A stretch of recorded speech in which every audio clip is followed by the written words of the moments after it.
pleasure to be in Norway. I always have a great time. I always look forward to visiting.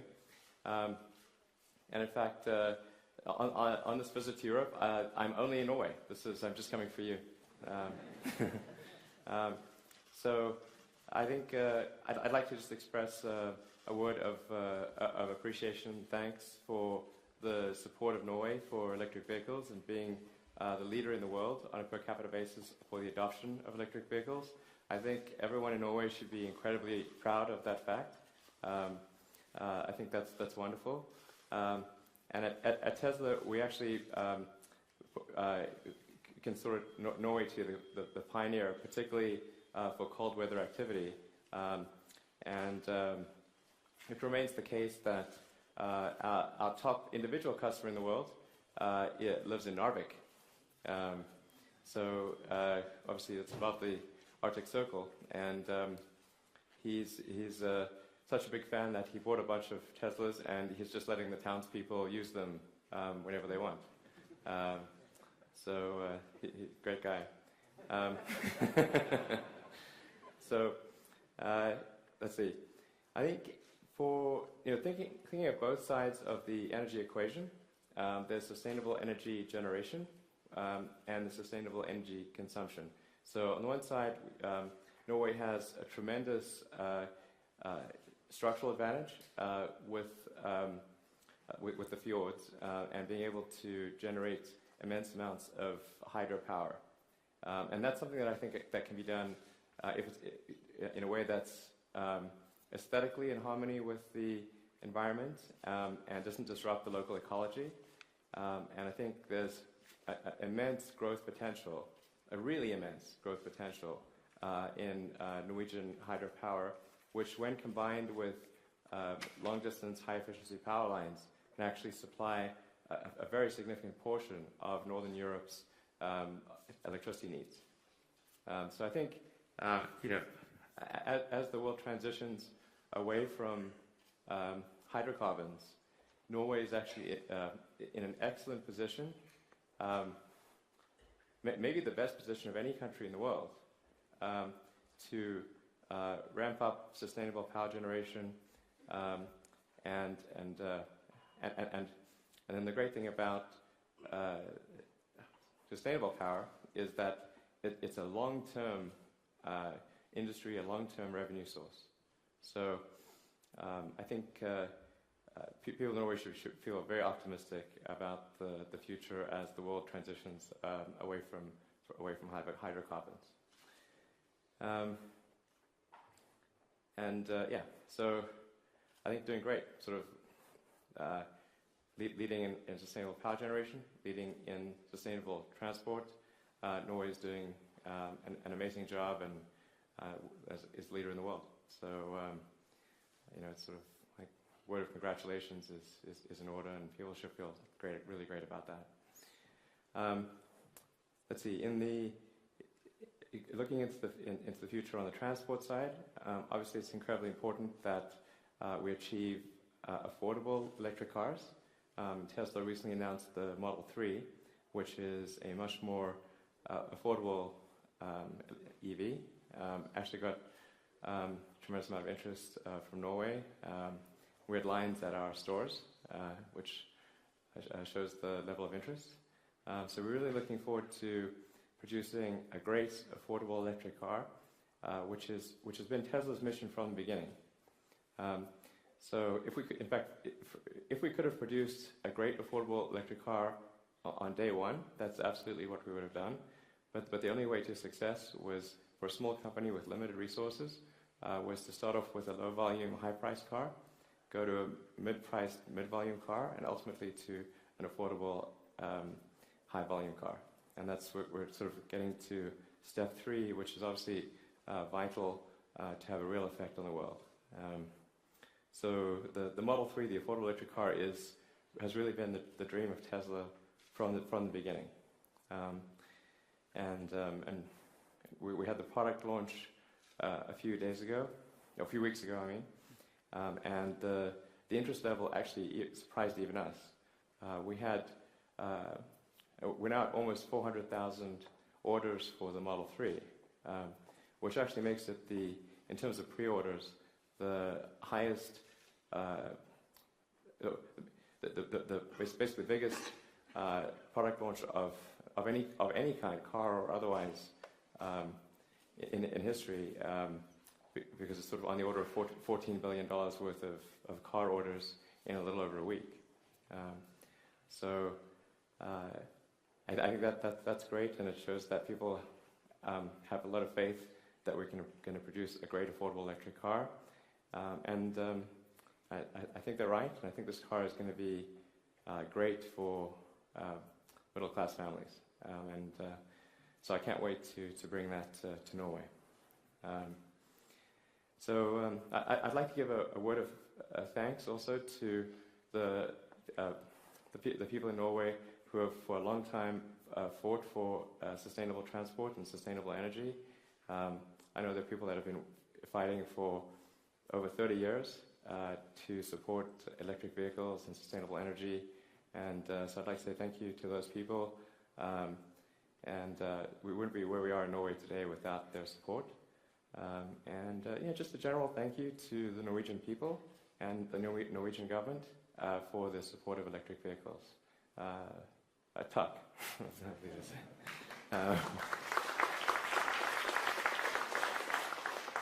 Yeah. So I have a phrase I frequently say, which is, I love Norway.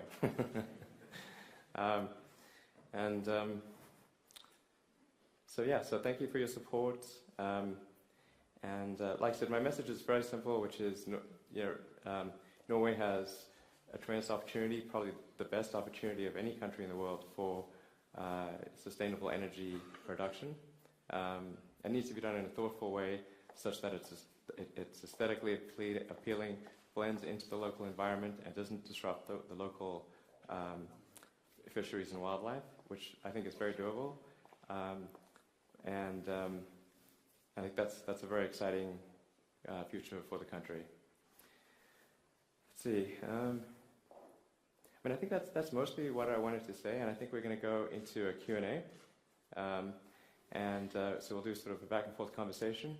And then if there's anyone in the audience who wants to ask questions of any kind, then I'd love to hear your questions. I think it's always good to get a back and forth going with the audience. All right, thank you.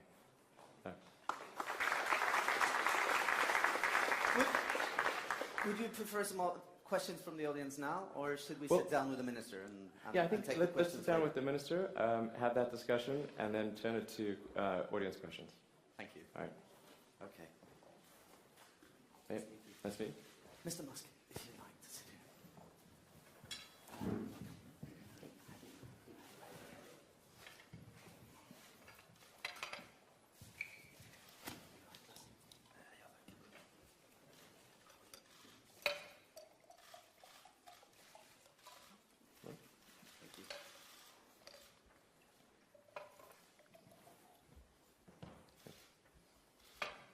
Well, Mr. Minister, let me ask by asking you. He's saying thank you to Norway, and that we are in such a special global position to be the sort of forerunning country. What's your initial reaction to that? Well, I'm glad if Norwegian policies and Norwegian consumers, not the least, have aided the development of new products, electric cars. I'm also glad to see, though, that many of the big car producers are looking at what you're doing and are trying to compete, trying to outdo you. Yeah. However, what impressed me when I visited your factory in San Francisco in November last year was not the idea with the people saying that we're going to produce a better car, but it's also the idea that by doing this we're going to change the world. We're going to change the way business works. We're going to change the way the market works by producing, not by trying, they didn't plead with me, you have to ban the the fossil fuel car. The idea was that, well, the fossil fuel car, that's meeting the demands today, the necessity for mobility. However, we're going to produce the next product, the better product, which means that even with the fossil fuel cars being available, people are not going to want to buy them. Yeah. And that's where I think, showing that you, however, getting a little bit of government aid from around the world, you are going to beat the competitors in the marketplace, not by having politicians ban the competition. I agree. I totally agree.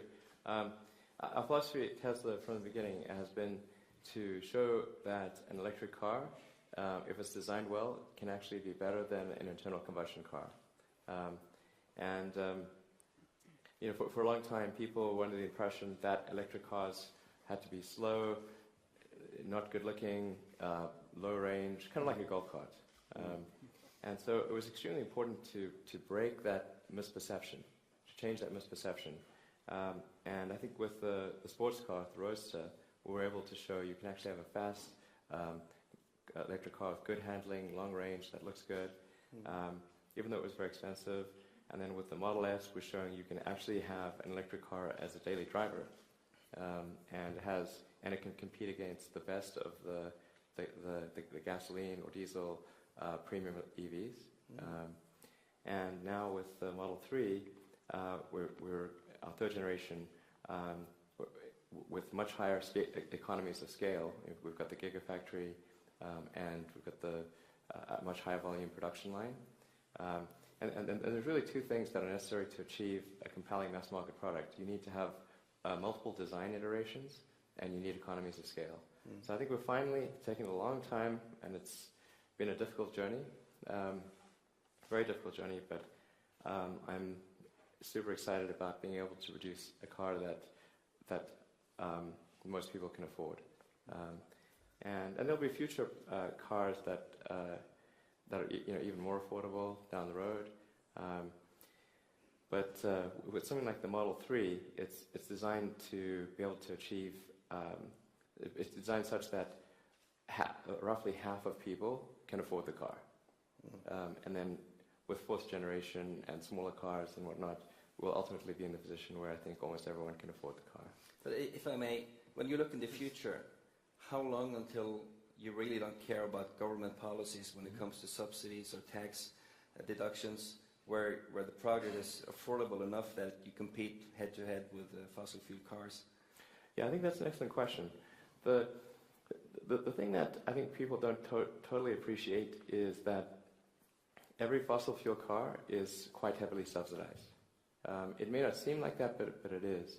So if you look at like the IMF study, the IMF, which doesn't have any axe to grind one way or the other, they don't make electric cars and they're not part of the oil and gas industry. It's just a scientific analysis.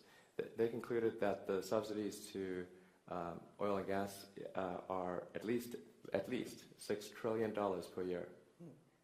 And I think most people don't realize that. And so every time you see a gasoline car going down the road, imagine a big Kroner sign on top of that car. In front of it. Yeah, exactly. It's heavily subsidized because of both the direct subsidies that the oil and gas companies get, which are enormous, and the subsidy on the negative effect of the environment. So what we effectively have, this is economics 101, like basically every economist would agree with this, is that whenever you have an unpriced externality, essentially where the use of a product causes long-term damage to the environment, that is a true cost. And if that cost is not incorporated into the price of petroleum, then effectively it's a subsidy. So it's real important to appreciate this, because I think a lot of people just don't even know the level of subsidies that oil and gas and gets in the world. It's really a figure that is so large that it's difficult to even comprehend. So what the subsidies and incentives are really intended to do is to even the playing field. To even the playing field between the tremendous subsidies and incentives that oil and gas gets compared to getting an electric car. So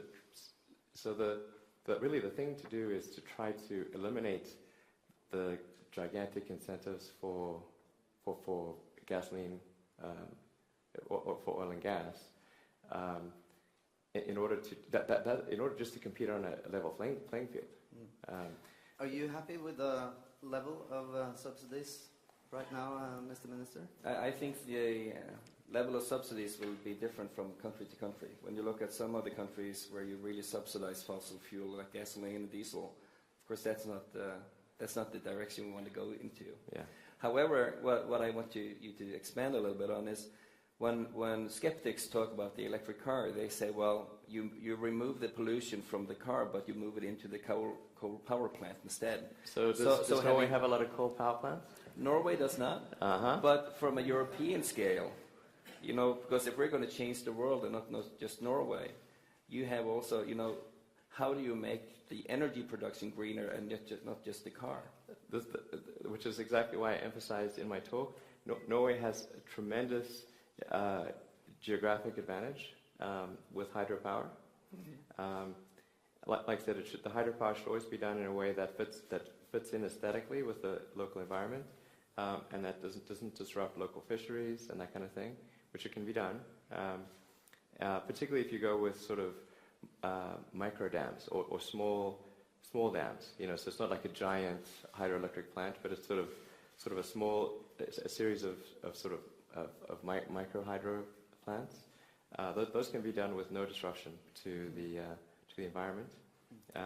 Mr. Musk, are you implying here that you might consider moving the production of Tesla to Norway, or using our clean power? We do have space available, you know.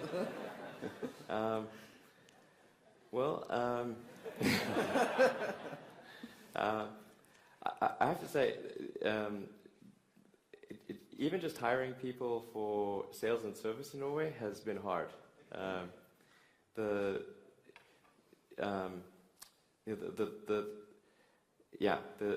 We'll talk in the back about this. You know, one thing I should mention, maybe people don't know this, but we do our cold weather engineering in Norway. I don't know if you know that, but so there's actually, at any given point, there's a lot of Tesla engineers in Norway doing cold weather engineering and testing and validation, and making sure that the car works well for Norwegian winter. So we actually do have a lot of activities in Norway, and also we've invested a lot in EV charging infrastructure, and we've also said that we're happy to have other manufacturers use our charging system, so we're not trying to create a walled garden. I mean, we're really doing our best to help other manufacturers as much as possible. Last year we made our patents freely available to other car companies, and we've done pilot programs with Mercedes and Toyota for EVs to sort of get them educated on electric vehicles. So we're doing our best to be a good sportsman and to facilitate the advancement of sustainable transport.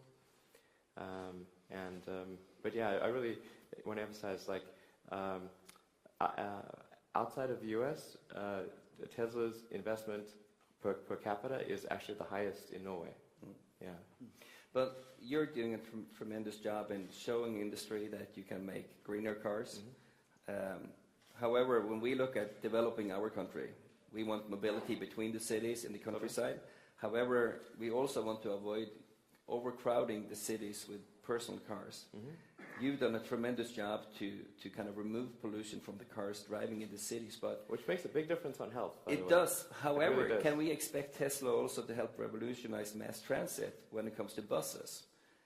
If we can have more people drive their Tesla or electric car to hubs outside the cities, but still go mass transit into the cities, we will do something with the pleasantness of the city.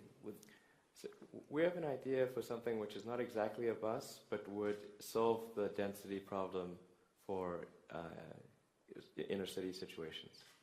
I think we need to actually rethink the whole concept of public transport, and create something that people are actually going to like a lot more.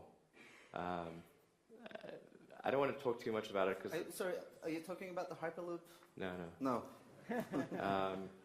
The Hyperloop's great for going between cities, but I have to be careful what I say. These days,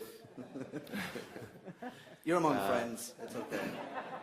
trust me, what'll happen is I'll make an offhand comment in, with a group like this, and then it'll be like a small, maybe like page 3 of an article in the Norwegian newspaper. Then the international press will seize on that and turn it into a big headline. So I put my foot in my, unfortunately. But you're thinking about I have a bad habit of putting my foot in my mouth, unfortunately. But if we go back then to the environment. But I very much agree with solving the high density urban transport problem, and I think there's a new type of car or vehicle that I think would be really great for that, and actually take people to their final destination, not just to the bus stop, which I think is great. So then someone. So where do you see autonomous vehicles in this? Autonomous vehicles are key. It's key. Key. And will people trust it, or how long till people will trust it? I think people will trust it surprisingly quickly. The feedback we've gotten from our autonomous version 1, which is in Teslas today, has been extremely positive. And when we look at the data, I think this is a really interesting fact, of cars that, if the autopilot is turned on or off, you'll probably, the probability of having an accident is 50% lower if you have autopilot on, even with our first version.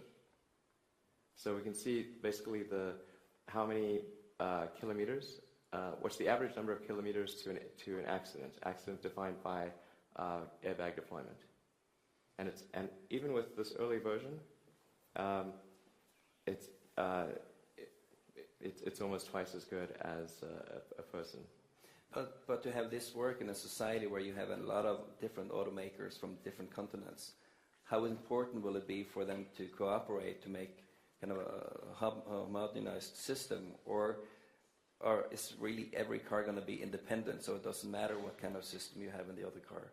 I think it's more likely to be the latter, because in the beginning the percentage of autonomous cars will be very low, so it's critical for the autonomous car to be able to handle a large number of non-autonomous cars, really with a safety level higher than a human driver. That's the threshold. And I think it's going to be important in terms of satisfying regulators and the public to show statistically, with a large amount of data, with billions of kilometers of driving, to say that the safety level is definitively better by a meaningful margin if it's autonomous versus non-autonomous. I think that's really the thing that will be convincing.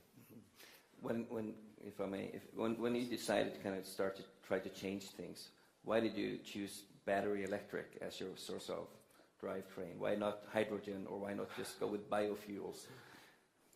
Well, my main training and mindset is that of a physicist. So I tend to think of things in a very sort of kind of physics framework, because I think that's like the best framework for critical thinking and for evaluating technologies at a fundamental level.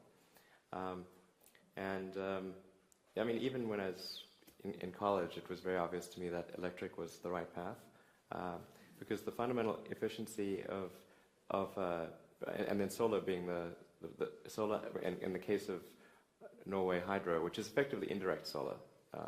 The sun is really evaporating water, raining, and so that's sort of a form of indirect solar. But solar is solar plus electric is an unbeatable combination at a first principles physics level for having the most efficient, sustainable system. To me, this is as obvious as day and night. Now, if there was a readily available source of hydrogen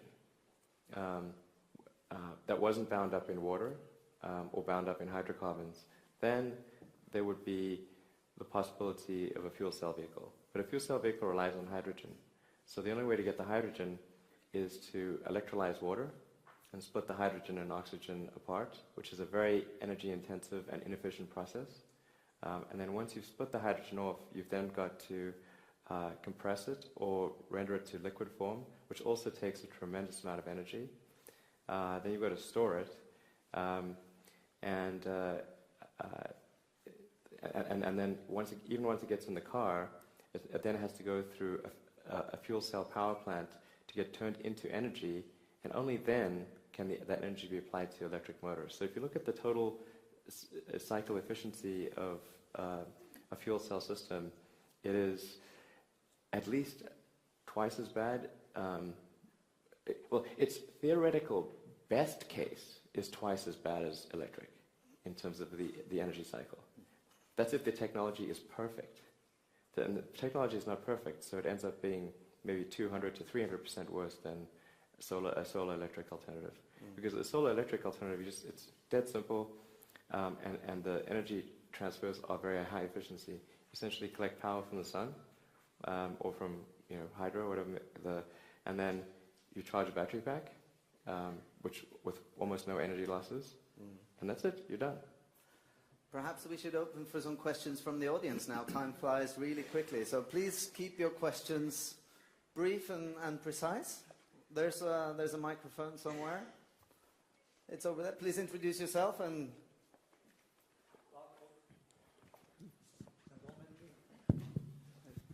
Dag Folk Petersen, Avinor, airport operator. But this is not about airport, it's about batteries. What we've seen, well, I mean, both about Tesla and SpaceX, impressive. But what about battery technology? We see that Tesla is moving incremental from 85 to 90 and 95, maybe 100. But when will we see a giant leap in this, double or triple the capacity of the batteries that you already have? Is that coming sooner? I have to say that battery technology is one of the most difficult technological problems in history. I mean, so many smart people in the course of history have tried so hard to improve batteries. You're really just fighting the laws of thermodynamics very, very hard in creating a battery. I mean, Edison, who was a great inventor, tried super hard and he didn't succeed. Many very, Tesla tried and didn't succeed. Some of the smartest people in history have tried very hard. What actually tends to happen with batteries is that the improvements tend to be maybe 5 to 8% per year in energy density, and then approximately that improvement in cost. Now with the Gigafactory, we're trying to take economies of scale to the maximum limit in order to reduce the cost even further, just by having economies of scale and having a tightly integrated supply chain that goes from raw materials coming in on rail cars from mines, and out comes a completed battery pack. This is the most efficient. We're taking the fundamental economic efficiencies to the maximum, which is why I think that in addition to the natural progression of batteries in energy density and cost of 5 to 8%, with the Gigafactory, we can actually amplify that to as much as 30%, which is very important for achieving the affordable car. And that's also the reason why we did the Model X before doing the Model 3, is because creating the Gigafactory, which does have a lot of advanced technology in it, because it's going to be making more batteries at the Gigafactory than the rest of the world combined. So if you add up every battery factory in China, Japan, Europe, anywhere combined, this one factory that we're building will produce more battery output than all of them together. And I want to emphasize, it's designed to be energy neutral in its energy usage. So we're using a combination of solar, wind, and geothermal. Where we are in the Nevada desert, there's not a lot of hydro. There is in Vegas, because you've got the Hoover Dam, but not where we are. But using geothermal for temperature conditioning of the factory particularly, and then wind and solar for the rest of the factory. And of course, it's a battery factory, so we can buffer the energy. So we can go 24/7 with a factory that generates its own energy and might actually end up generating additional energy to give back to the grid. I mean, for sentimental reasons, I also care about the aesthetics of the battery factory. So it's shaped like a diamond and aligned on true north. And my construction guys are like, why are we doing that? It's like, I'm gonna have some romance and sentimentality in these things. You know? One more question. Where's the there? Yeah. We love Norway, and we love hearing that. But Norway is based on our income from oil and gas. Now we'll be drilling for more oil and gas in the Barents Sea to preserve the welfare state. I would like to hear, what is your point of view on this? Sure. Well, I agree with the Minister in that that there is actually a necessary short to medium term role for oil and gas, because the sustainable power generation and electric vehicles are still at the early stage, and it takes time to scale up and get to high volumes. So the real thing that's important is for hydrocarbons is to correctly price the unpriced externality of the impact on the environment.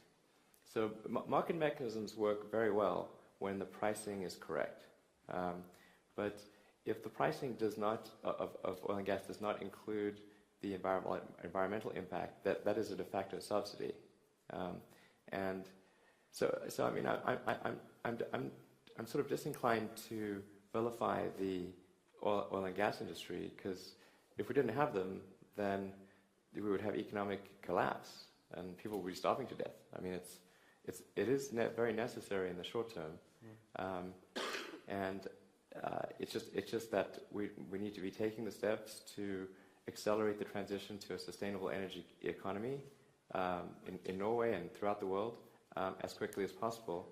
And the faster we do that, the better off the world will be, and the lower will be the long-term environmental impact.